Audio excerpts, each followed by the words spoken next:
Yes! I did not know what we were saying. Good job, everyone. That's a wrap. And that's a wrap.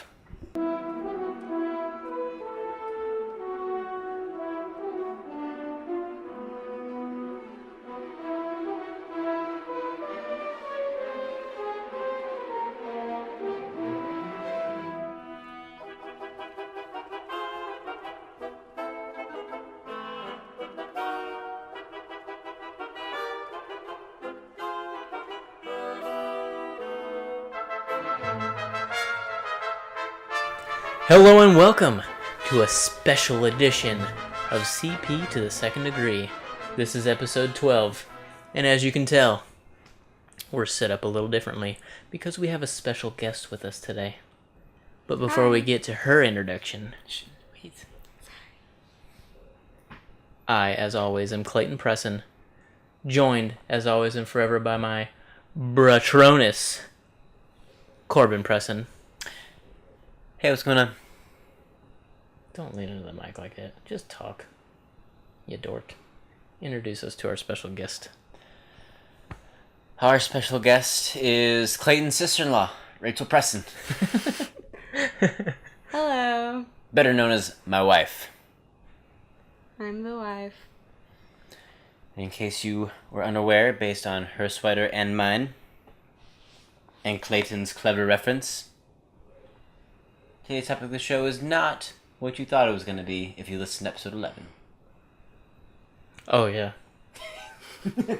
Yeah, if you're tuning in this week and had listened to last week expecting a Tarzan review, You'll get something similar. Yeah, you'll get a brief review from Corbin, because I didn't go see it. Life finds a way to get in the way of the podcast. Yes. So, today's topic will be Harry Potter. More specifically, the American houses and things of that nature. Ilvermorny. Ilvermorny. No, it's Ilvermorny. Ilvermorny. But you said Ilvermorny. Oh, I you're said right. Ilvermorny. Yeah, did you not listen to the video I That's played? on tape right now. Did you not listen to the video I played also with the narrator who even says it? No. At Ilvermorny School. I do remember that. There we go. Ilvermorny. Take that to the bank. Go for it. We're recording today on The 4th Fourth of July. It's true. So if you hear some pops in the background, it's only people celebrating our independence from the evil colonials. Speaking of independence, I'll wait. Well, enough chit-chat. Not that that was any chit-chat.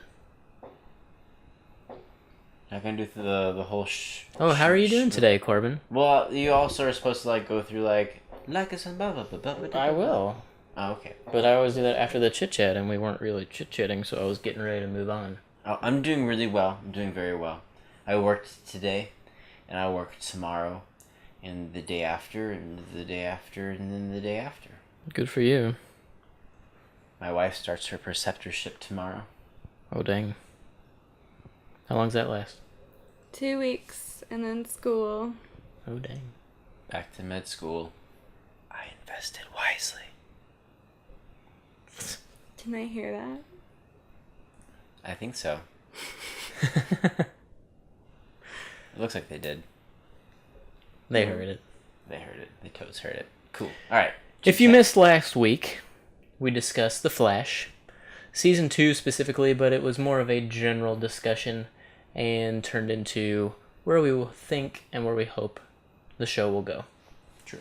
If you missed that or any of our past episodes, check us out on Podbean and or iTunes and or YouTube.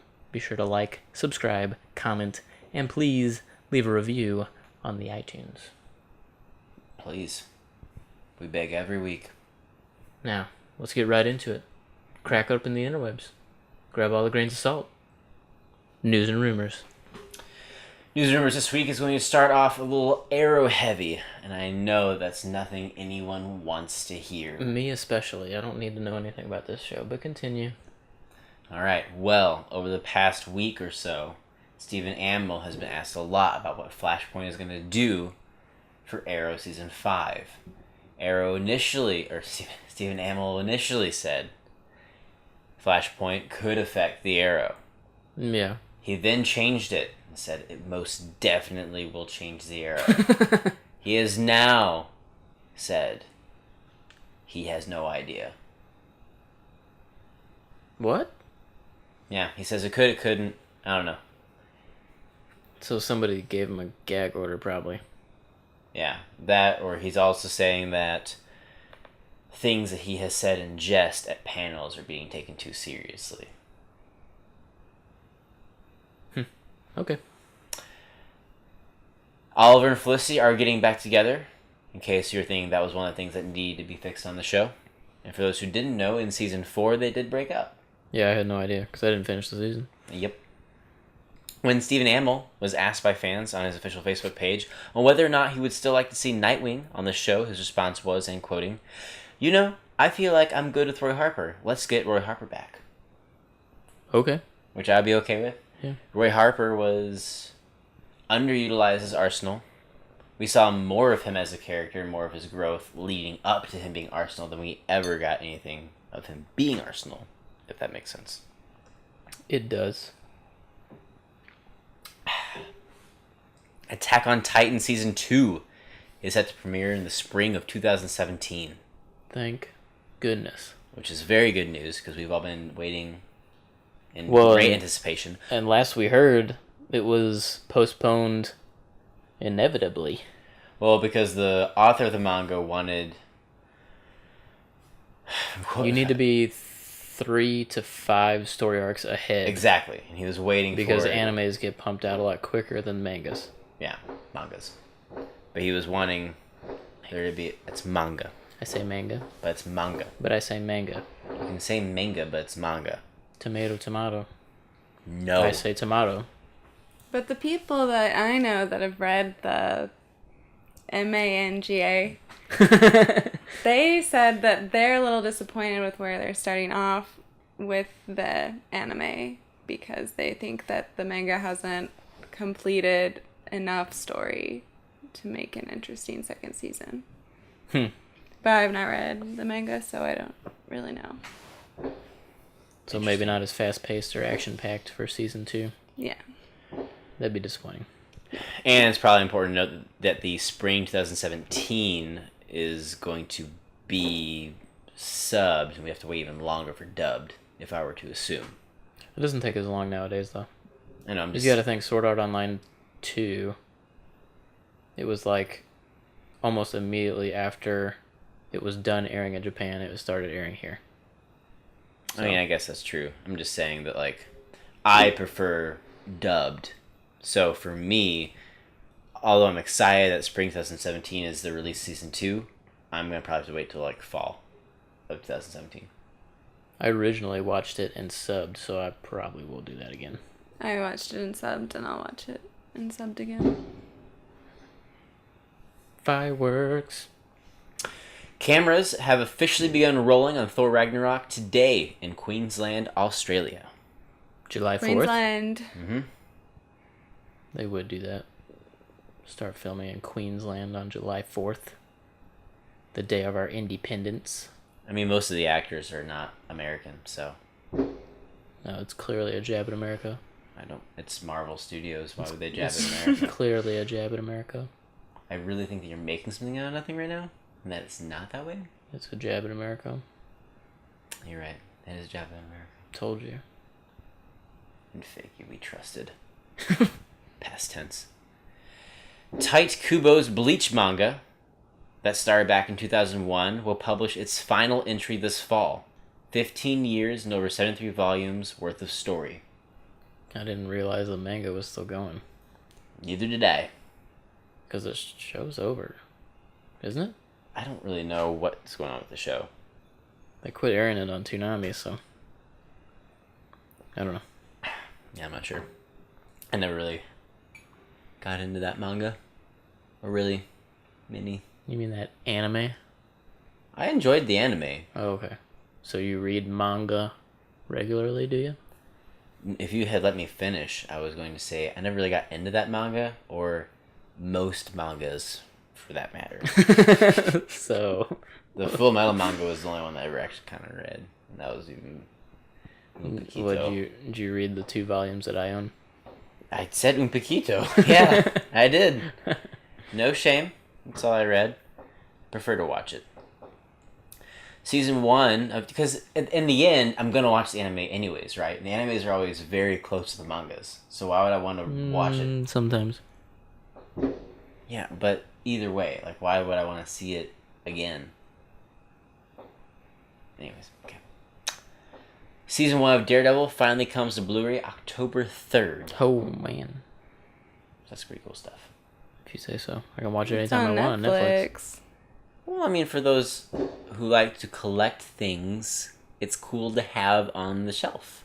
Right? It's no longer But cool you to would own never, Blu-rays. like, pick it off the shelf if you can just Press push a a button. button. Well, the Blu-ray will have special features, which is not on Netflix. Will it, So? though? Will it? I mean, I'm obviously assuming. Will it? It better if they're selling it on Blu-ray. I hate both of you.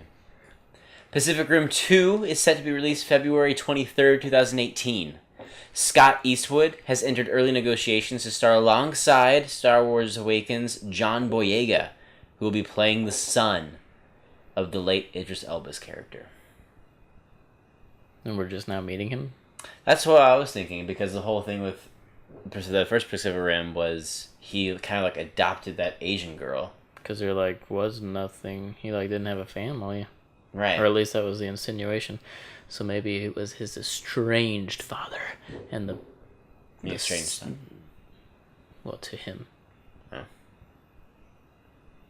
And when he learns of his heroic death, he's inspired to follow in his father's footsteps, who up until now meant nothing to him. Maybe. Do you remember, Clayton, a few weeks back when I was talking about The Flash Season 3 and how they were putting out a casting call for a character that would rival Barry's intelligence in the CSI department, be kind of like a rival nerd in the precinct, and be obsessed with who is Barry Allen? No. Well, I know you've been stewing over who that could possibly be, and we have an answer, and it's Tom Felton. Draco Malfoy himself comes to Flash Season 3 as a series regular. I feel like this is a pretty big name for the show to nab. It's a big name for the show. I think it's also... Not only does it show that the show is going after big names, but it shows that he's going after any job he can get right now. That's not true. There is a distinct difference between American actors and British actors. American actors think movies is where you succeed and TV is where your career goes to die. British actors believe that movies, plays, and TVs are all equal. That's why you have people like Martin Freeman and Benedict Cumberbatch still doing Sherlock. What has Tom Felton been in? Besides Harry Potter. That's the big question. Because you're kind of implying that he's like been in a lot of TV or something. He's not been in a lot of TV. What I'm saying is, I don't think it's fair to say he's trying to find a job. It's a good job for sure. Yeah, but the Flash is lucky to have him, but he's definitely he hasn't been in things. He was in Planet of the Apes for like 3 minutes, and he was a little skadoosh. Which one? Well, all right, fine. The you know what? First remake. Hang on. No, let's not do this. Do not IMDb him right now. Yeah, let's not. Well, you guys seem to be thinking that he is just fiddle around doing nothing. And I'm here to tell you, he has his own fan website. He's too busy doing wizard cons to do any movies right now. Alright, so Tom Felton has actually been in 39 things. There's only 8 Harry Potter films, so up yours.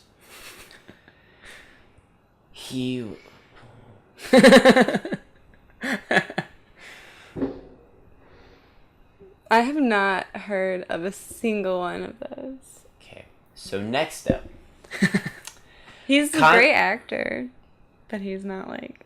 I've moved on. Okay, I'm good. on the next... You are the guest. You speak when spoken to. As on this podcast, as in our home. Oh, dang. Wow, that is the last time, like, 50% of the population listens to this podcast.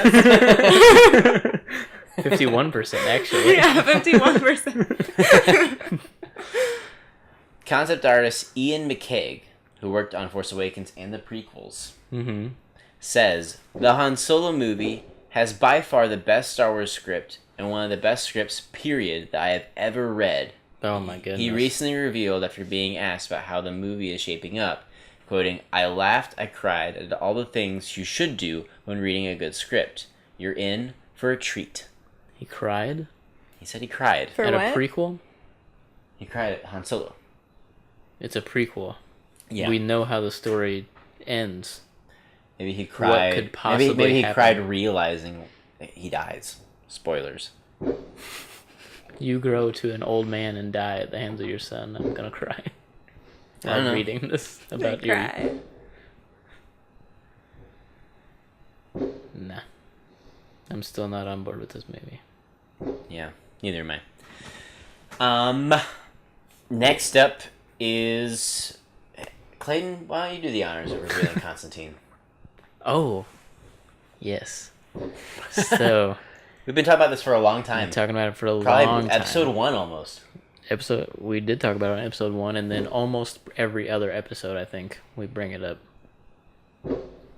The majority, at least. Yes. It's been in limbo. It's been nowhere.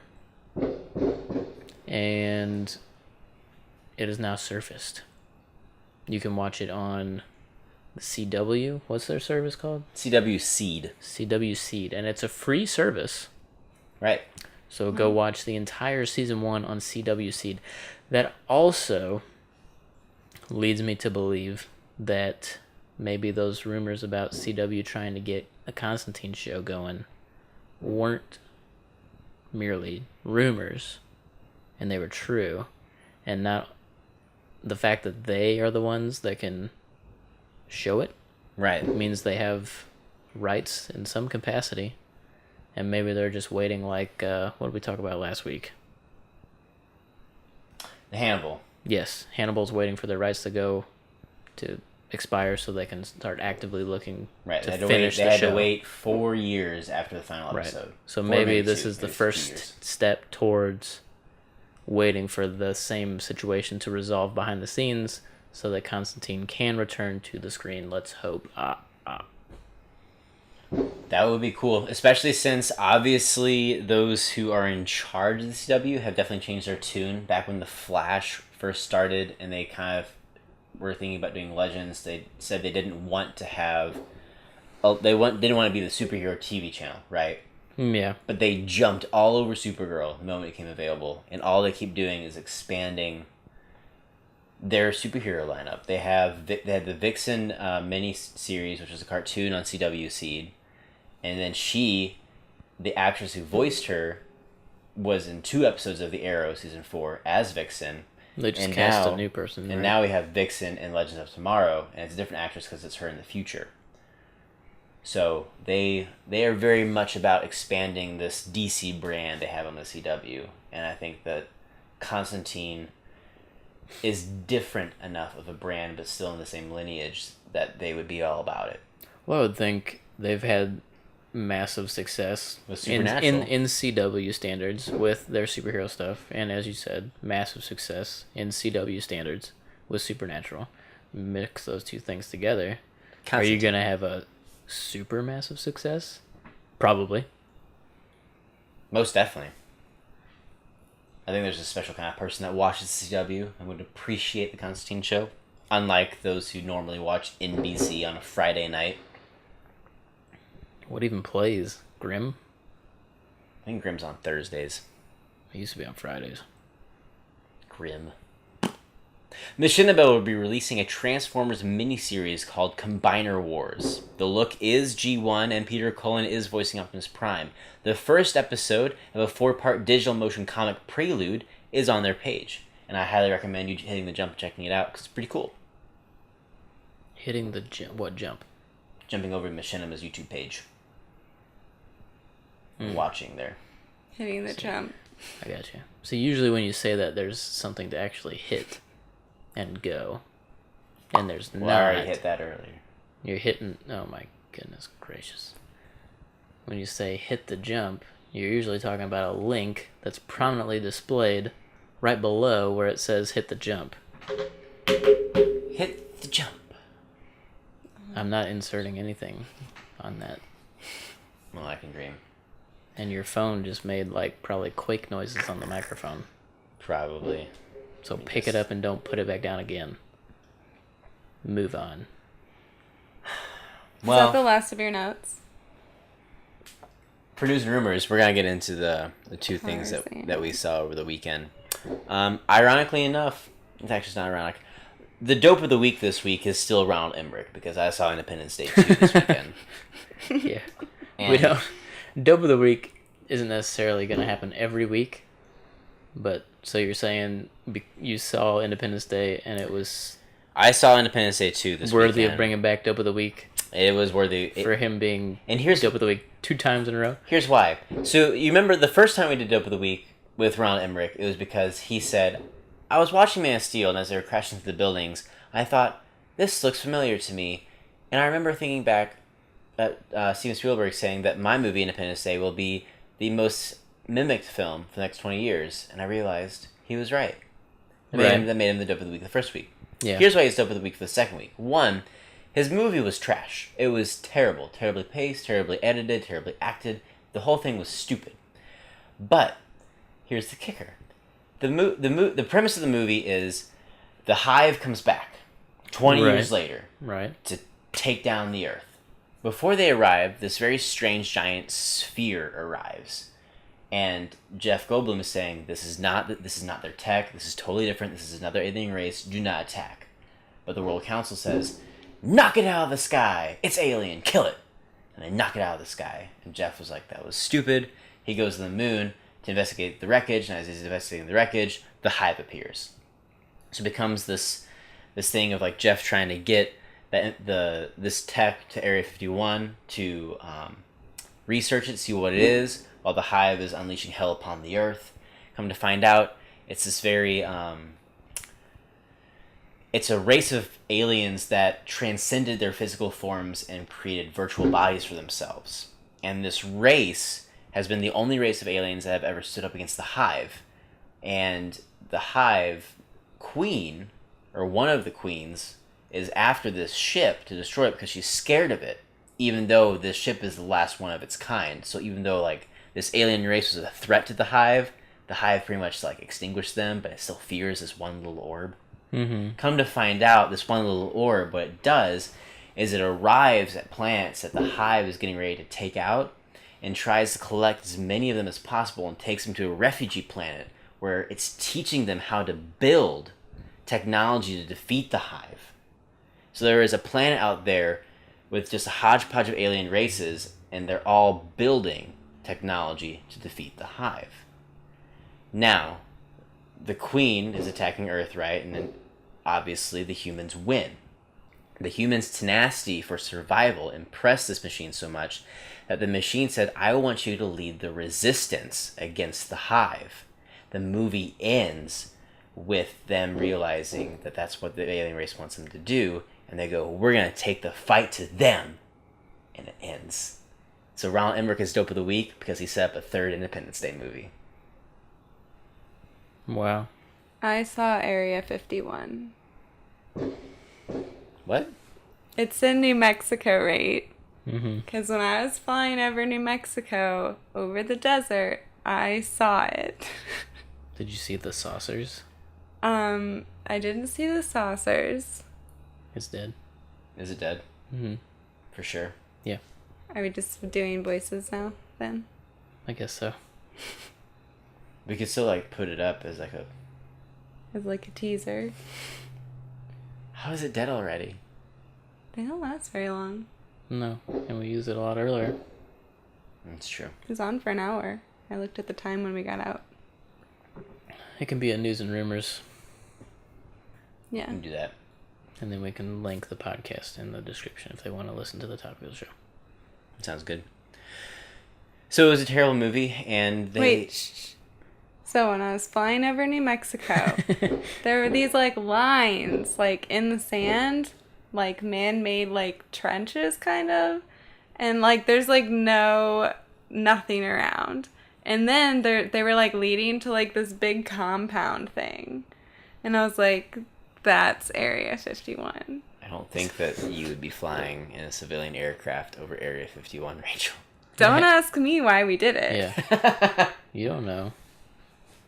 They could have needed that to fly over at that exact moment. Plus, I heard there's, like, Area 52 now. So, like, Area 51 is, like, ancient. So, yeah, the movie was stupid. And Ronald Emmerich set up a third, thinking that this one was going to do well enough to warrant such a thing. Stupid. But now you don't have to see it because I told you what happened in the movie. I wasn't going to see it anyways. This goes for everyone who's listening. You're welcome.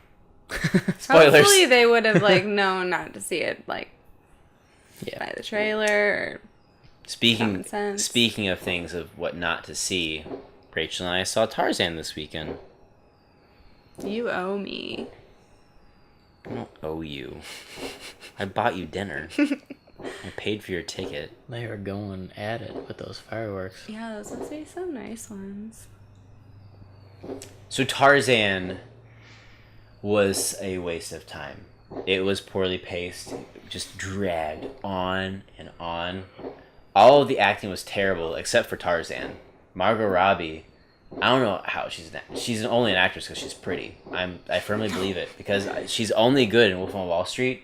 But when you really think about why you like her in Wolf on Wall Street, it's because she's good at acting. She was a good actor in Wolf on Wall Street. She was, like, good in that film. I think that's the only good role she's ever chosen. But she was, like, I thought she was just perfect in that movie.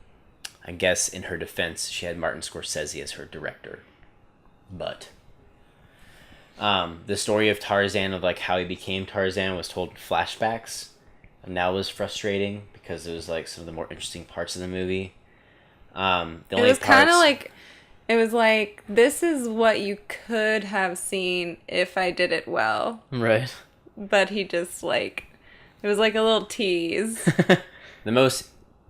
So Skarsgård was good. I liked him. He was a good Tarzan. He was really good. And he was a good actor. Because I like him as an actor, so... The most interesting parts of the movie were when he was trekking through Africa to try to rescue Jane, and he was interacting with the animals, and, like, he, like, refound his pack of anthropoid apes and had to, like, fight them.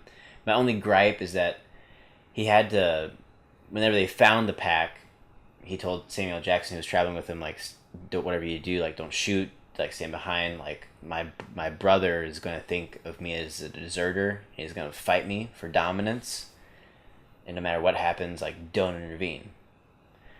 And he doesn't even really hold his own, and I found that frustrating because in the books, like, Tarzan doesn't get thrashed by the apes. Like, the whole thing is that he holds his own.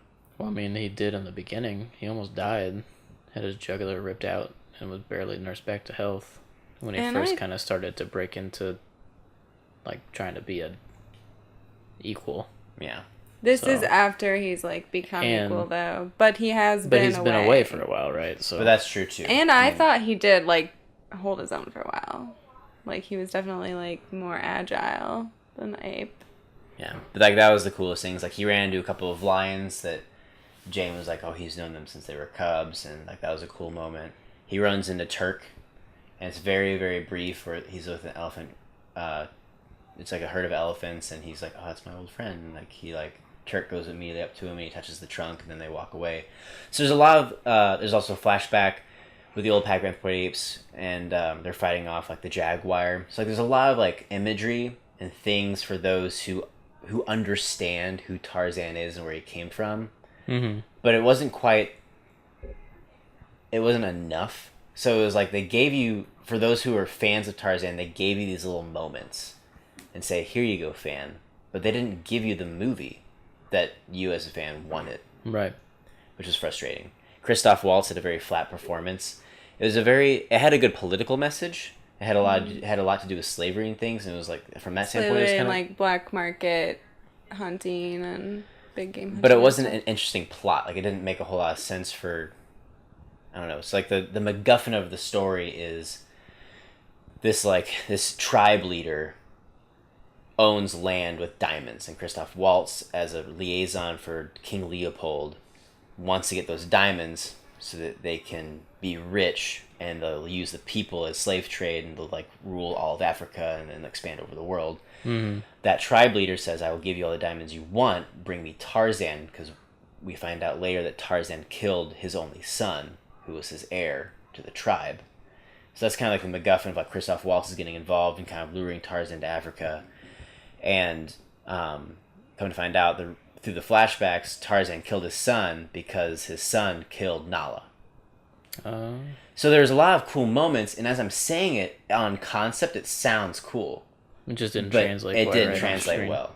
And it was kind of like, the whole thing fell flat, and it felt like it was a story that wasn't really worth being told. Like, it was just some guy was like, I want to make a Tarzan film, and just didn't right. really. Because, like, as I'm telling this to you, it does almost very much sound like a Tarzan story, where it's like, it's all about a man of power wanting to, fight Tarzan. Yeah. And how do you get Tarzan out of retirement or whatever. But, I don't know. Retirement. It was... the ape community. It just didn't translate well, and it was, like I said, it was poorly paced, it was really boring. There were a lot of cool moments where he was, like, swinging through the vines and stuff. I was like, this looks cool. There weren't a lot of cool moments. There weren't. A couple when vines it happened, it was cool. I was like, I wish I had more of this. Like, you could have made a really slick action film about Tarzan. I liked the hippos. That was my favorite part. True. Jane almost died by a herd of hippos. Almost. But yeah, it was... So...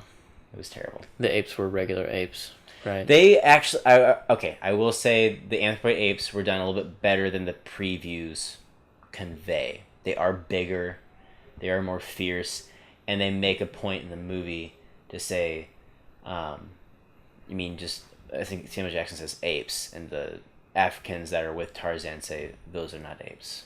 Apes are kind. Those apes will rip you to pieces. Apes are kind. The way they're described in the books is almost like a missing link. Yeah. So, like, they walk upright. They're man apes, basically. Yeah. So, like, if you picture what would be between a gorilla and a man, like, that's what it is. So. Yeah. So. There's so much untapped potential in Tarzan. I just want there to be a good movie. A good movie someday. I don't think that's going to happen now. Probably not. It hasn't done very well so far this opening weekend. Right now, Warner Brothers is waiting to see what the international market does before they deem it a success or not. If they're smart and they make enough to where they want to do another one, they should just go back and tell the stories from the books and forget about this modern... Yeah, that's the nice thing, is that since they did, like, ruin a future story, like, we still have, like, the actual Tarzan story that's untouched. Mm-hmm. So we could maybe see that in the future, and then just, like, assume that stuff happens later on. Right. But it was just so bad that I'd be so surprised if it did well. Plus, like, I don't know, like... Jane talks about Nala and his ape brother, I think they called him Kubak. And then Samuel Jackson at one point was like, "Are legends true? Can you talk to animals?" And Tarzan's like, "I mean, what do you think?" But they never actually address it. But the fact that Tarzan has names for these animals, but, like, didn't learn to speak until Jane arrived in his life, means that, like, there was a communication, but they tiptoed this realm of reality so much that it didn't quite fit. Yeah. Like, if you're gonna do a good Tarzan movie, you'd have to show communication. He taught himself how to read and write before he had any interaction with humans. I guess I don't remember that. So he could have, in doing that, so he may have even been able to, like, no, He could read and write, for sure. So knowing that and being able to form that in your head, he could have named things, but... Yeah. So, yeah, that was our version on Tarzan. Waste of time. That's a good book. Because he finds his old cabin. And it's got, like, all his children's books and stuff. So he, like, learns how to read and write. And then eventually he's, like, reading his dad's books. And... Man. Good stuff. Okay. So, topic of the show. Pottermore. Pottermore. And leading up to Fantastic Beasts and Where to Find Them, J.K. Rowling is releasing new content on Pottermore about magic in North America. And most importantly, the, I guess, most prestigious American wizarding school, Ilvermorny. We get a short story that explains the origin of the school and a new test to be sorted into the American houses. So you can now have your Hogwarts house and your American house at Ilvermorny. I don't know why you would need to, but maybe some people transferred. I don't know. Rachel is... Well, now you have a choice. Once sorted, always sorted. Only sorted once when you're 11. You only go to one school. Rachel's not about the what if. But you didn't have the opportunity back then. To go to Ilvermorny? Mm-hmm. Why would I go there if I could go to Hogwarts? Because you live in North America. And you would have got the letter from Ilvermorny. Not in this day and age. Maybe in the 1600s. But I do agree with my sorting. So you did sort. I sorted, yes. I couldn't not. So the sorting is a little interesting. From our friends who are in diverse houses in Hogwarts, the assumption was that there was going to be a correlation between Hogwarts and Ilvermorny. But what we have found that really isn't the case. It literally is, Ilvermorny is tapping into a different side of your personality than what Hogwarts does. Yep. Which is kind of cool. The one takeaway I get is, when you find out who someone's Hogwarts house is, you kind of right off the bat kind of know a lot about them. Like their character and stuff. And you can, look at someone and know they're a Hufflepuff. Yeah. So, but when you have the Hogwarts house and the Ilvermorny house, you really kind of get this this very vibrant picture of who that person is as a character. Right. I at Hogwarts was sorted into Gryffindor. Right. Chivalry, brave, blah blah blah blah blah, friendship, and all that stupid stuff. Corbin. I'm just joking. Stand up for it. It's the best thing ever. I love it. That's what I'm wearing. I'm wearing a Gryffindor sweater and a Gryffindor hat right now. But the Ilvermorny school, I got the Puckwudgie, which is the heart of the wizard. Mm-hmm. The Puckwudgie is a very independent, goblin-esque creature, which when you read the short story, you come to find out, even though on the surface they're a very brass, temperamental creature, they are loyal and are very kind.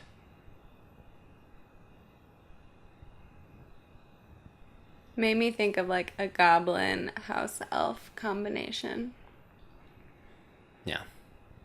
Like creature and how. So creature. apparently, if you were to take my houses and put them together, you have a person who is someone who values friendship and is chivalrous and brave and is someone who answers the questions with those in mind. No, I didn't want the Puckwudgie. I wanted the Thunderbird. Well, it's very hard to judge. I thought in both sortings, it was difficult to know what they were going after. Right, yeah. I would agree with that. Very ambiguous question. I think especially Ilvermorny, it was very ambiguous. I had one that was think of any What question that The you guys want to know. answer you would want. And then now pick the answer you'd want. I was like, what? I didn't know. I can't even pick a... Well, my answer was you are. And I was like, well, obviously I'm going to ask a question about myself, so I guess I'll just pick you are.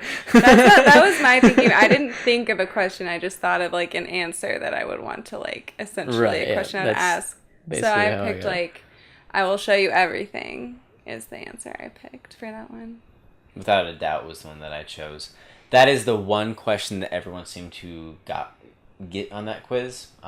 Yeah. I was going to say, because I started the to- quiz and the Google crashed, so I went back in, and it was, like, Totally New. different. totally different. Yeah, Yeah. so most people I've talked to, like, didn't get any of the same questions except for that one. And it's very interesting that one is one that everyone It gets. also had far more Answers. answer possibilities than Like, any one other was- question. One was like follow her or like follow me. Yeah, follow me. Yeah. Very And then strange, there's, like, specific yes answers. and no as well. Right, yeah. But because that was really interesting. Because I was taking it with my sister, and she had all different questions with me except for that one. But when I was, like, going through the answers, I was kind of like, which one am I going to choose? And then, like, that one just stood out to me, and I was like, well, it's this one, even though I didn't really have a question in mind. Yeah. Yeah. So you, Rachel, my wife, Clayton's sister-in-law, what is your Hogwarts house? I am a Thunderbird, the soul of the Hogwarts wizard. house. Oh, Hogwarts house. I'm a Ravenclaw. The best. Okay, now that you got that out of the way, what is your Ilvermorny I'm house? also a Ravenclaw. I'm a Thunderbird. Represent. Okay, Clayton was originally a Gryffindor, and then Pottermore redid their sorting house quiz, and he Correct. redid the quiz. Correct. But once sorted, always sorted. I just feel like you guys No, look, should man. be in the same house. Look, Ravenclaw right there. Anyway, I'm a Thunderbird. It's the soul of the wizard, and it attracts adventurers, which I like to consider myself an adventurer, so I'm going to go with that. Right on. And you, Clayton? I got the Wampus. And your Hogwarts house was Ravenclaw as well? Mm-hmm. Already kind of proving what I was saying earlier, that there really is not a correlation that you can be in the same Hogwarts house, but when it comes to Ilvermorny, it's just... Yeah, the Wampus It's a panther-like is a creature. magical panther-like creature that was fast, strong, and almost impossible to kill. Wampus House is sometimes considered to represent the body of the witch or wizard. The body. It is also said that Wampus favors warriors. So, The fourth and final house are the horned serpents. They are the mind of the wizard, and they attract scholars. Right, like your I sister... actually kind of thought that I would, because I thought it would be like, I thought there would be a correlation between the Hogwarts and the Ilvermorny. Mm-hmm. So I thought I was gonna get the Horned Serpent because that one seems to be like the one that goes with it. Would you agree? Yeah. Yeah, no, I agree with that. It's like her I- sister Madison is a Ravenclaw, and she got Horned Serpent, so Right. she's like... And I definitely Oh, think dang. that, yeah, like I think values knowledge and education more than anything, which, like, where of the Ilvermorny houses, I think I would value, like, adventure more than the rest of them. Yeah. Even over scholar, which I'm a Ravenclaw, so that's weird. I have to say. But it's true. I'm like a warrior monk or something. A warrior monk. That's a little redundant. I mean, ironic.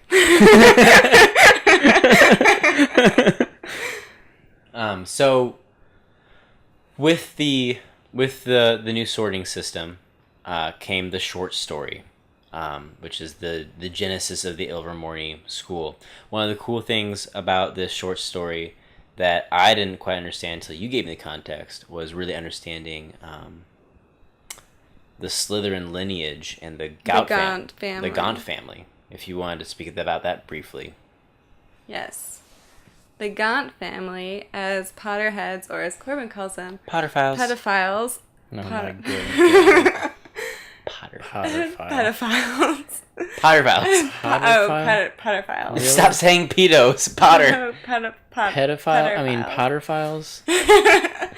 Anyway, Sheesh. Potterheads know the Gaunt story because that is where the Lord Voldemort comes from. It's the lineage of Salazar Slytherin. There was a lot of inbreeding to keep the parcel tongue trait in the genes.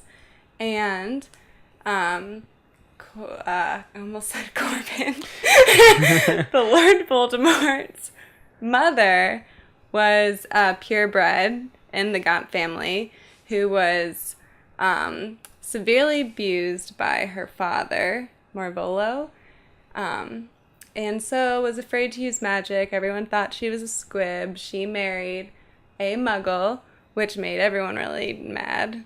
And then the two of them, the muggle was Tom Riddle, gave birth to Tom Marvolo Riddle, who ends up being the Lord Voldemort. So that is the Gaunt family. And then we're introduced to, what is her name in the short story? The Gaunt. It's a G woman, word. yeah. Goliath or something. Yeah. I have it up here. Maybe Gonzo. Gonzo, was that it? It was Gormlaith? Gormlaith. Gormlaith? I don't know how to pronounce it, but Gormlaith Gaunt is the Gaunt that we're introduced to in this story, who is the aunt of the main character, Isolde Sayre, who basically kidnaps Isolde. Isolde flees to the United States and starts the Ilvermorny school. Yeah, there are some cool things. I really enjoyed the short story. The build-up in the full circle with William the Pugwudgie, for me, was emotional.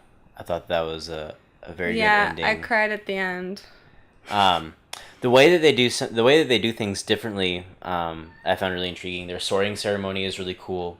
Obviously, they don't have a sorting hat, but the wizards stand in the middle of the sorting chamber, and they stand on a golden knot. Mm-hmm. And there's a statue that represents each magical creature for each house, and each statue reacts a certain way if they want that wizard or witch in their house. Mm-hmm.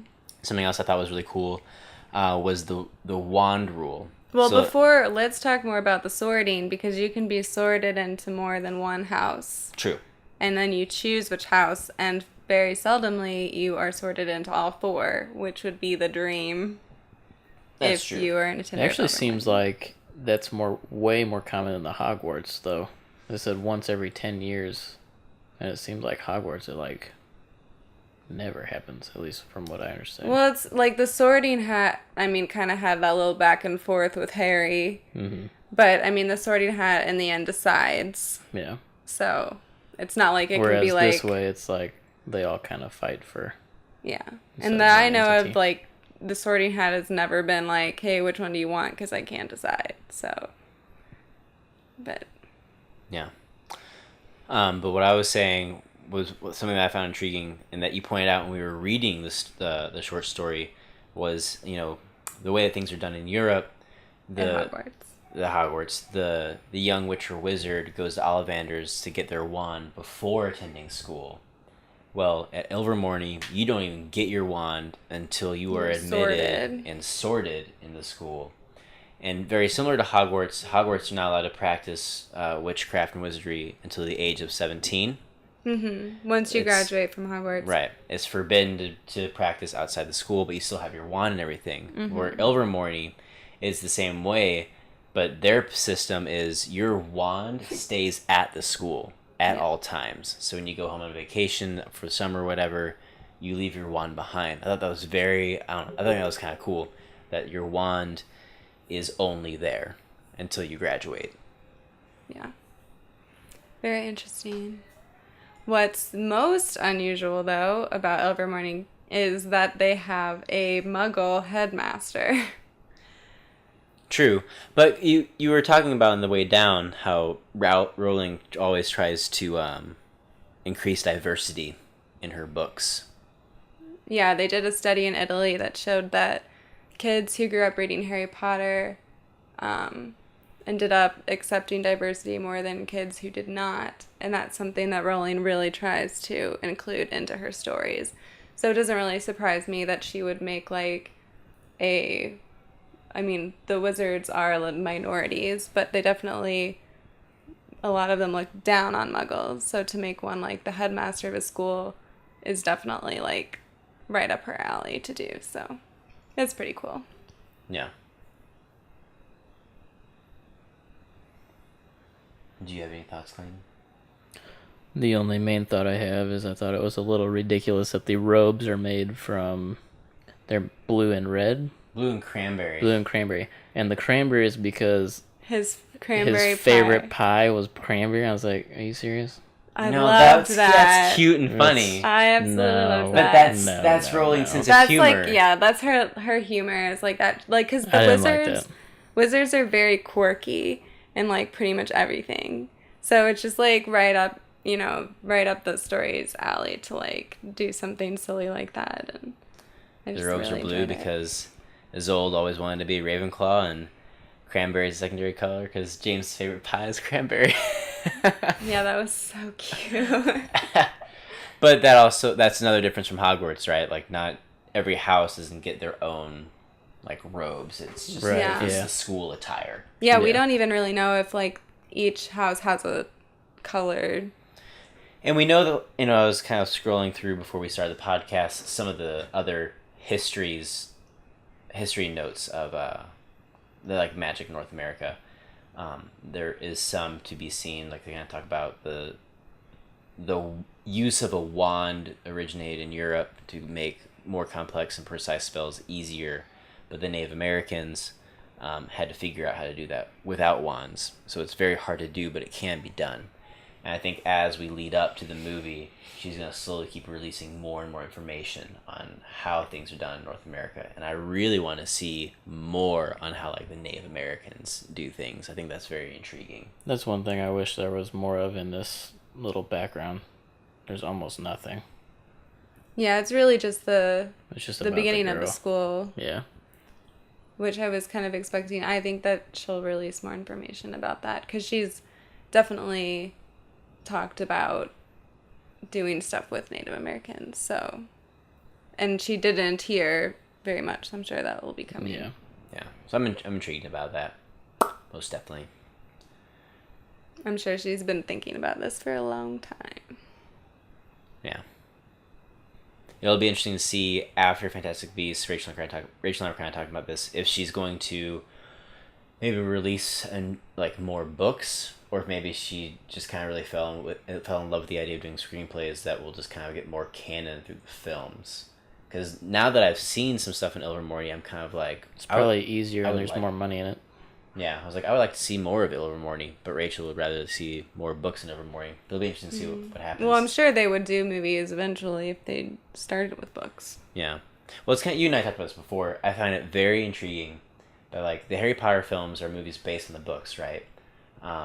It's just like a film representation of that story. The Fantastic Beasts, and Where to Find Them, is a movie that not only takes place in the same universe as the Potter movies, but it's also canon in the literary universe. So it's like crossing the medium, which I think is kind of cool, because I don't think I've ever really seen that happen before. It's going to be an emotional day.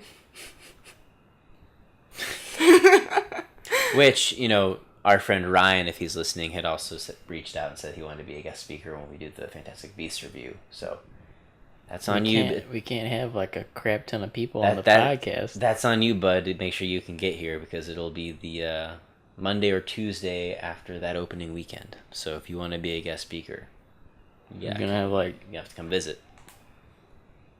17 people on the podcast that day. I guess so. Who else is going to be on the podcast? Everyone. Well, Ryan had mentioned wanting to be on one to represent some knowledge. Yeah. Yeah, actually when we saw Tarzan, we saw a preview for Fantastic Beasts. That was the best part of the movie. J.K. Rowling made that movie for me. It was it wasn't just a preview for the movie. It had commentary from Rowling talking about the movie, and it's very interesting to hear her. It's very interesting to hear her talk about like her writing style. So as she's talking about Newt Scamander, she's obviously saying like I'm really excited for people to get to know Newt. She said when I was writing the Harry Potter novels, Newt Scamander was the author of one of the textbooks that all the children used, and she said I always found him to be kind of fascinating, and over the years I got to know him really well, and so it's nice to bring a story where I get to show him, and so it's I guess typically when I think creatively it's me creating a character, but when she thinks creatively it's like that character's already there and she's getting to know them, which I think is it's being revealed, kind of cool, similar to Steve. Our friend Kath Farmer made a comparison to Stephen King, in that it was like making a sculpture. Is that what it was? I think he just said that writing a story is like unearthing it, like you're discovering it, like it's already there. You just have to find it. So, that's interesting stuff. Yeah. But I know that you don't like it as much as I do, and I don't like it as much as she does. I'm indifferent mostly. I'll see the movie. I sort myself. But... I was gonna say you like it enough to have a wand and everything. Well, sorting is super fun. Well, that part's kind of cool because it reveals a little bit about yourself. Mm-hmm. Yeah. Plus, if you like to have things, Harry Potter is like the coolest thing ever. There's so many things to have. There's plenty of things from the things that I like. But are there places to go? There will be. There will be. Well, there's going to be the 24-hour Star Wars park or something. Mm-hmm. 24 hours. And that's only the beginning. Beginning of the end. I don't know. Are you caught up on Game of Thrones? No, I'm still 2 seasons behind. Oh, man. We need to talk about that sometime. That's way off topic, though. I was just thinking about... Speaking of Harry Potter, yeah. Have you seen the end of Game of Thrones season 7? We were just talking about British things theme. that you could get things for, and then we were talking about Star Wars, and then I was like... And then you said that in a accent. Yeah. No, I got you. I get you. It's hotter than Dorne in this room, though. I'll tell you what. That is true. Star Trek comes out in 2 weeks. Oh, I immediately went to Rogue One, Star Wars. I was like, what? No, Don't it doesn't. But, I don't know. You want to call that a wrap? Call it a wrap. Do we have a plug for... No, I think we should get away from that. So we're not so bound to it. Because things we've proved several times that something either comes up in real life or in Rumorville. Sure. That provides because a the better Flash episode or was supposed to be a while ago. Right, or an alternative. So from now on, we will no longer plug the next episode. There'll just be a next episode. There will just be... Just have faith that there will be a next episode. You'll know that you can come for the week's best news and rumors, and we'll be talking about something significant. So, whether that be a... Well, now, we can plug, if we know... Well, I say that. We did that already. If we know we're going to go see a movie... Well, we'll for sure but we know we're going to Trek. see Star Trek. Tarzan was, something to go see so that we had something to talk about. Yeah. So... I got you. We don't necessarily need to plug things anymore. We'll just let the show live as it's supposed to. All right. News and rumors driven with a main topic of significance every week. Sounds good to me. Well, then be sure to like us on Facebook. Feel free to email us at cp2degree@gmail.com for topic ideas. And be sure to follow us on Twitter. You can follow me at Corbin Presson. That's Presson. You can also follow my brother Clayton at Clayton Presson on the Twitter. That's Presson. Despite what your phones or devices might say, it is not T. You can also follow our collaborative mind at CP2degree Twitter. Please be sure to follow on Podbean or subscribe on iTunes, where we'd love to hear your review. Let us know what you think and how we're doing. And make sure to jump over to YouTube, where you can subscribe and share. As always, for everything in the nerdosphere, keep it right here at CP2 Degree. We'll see you next time.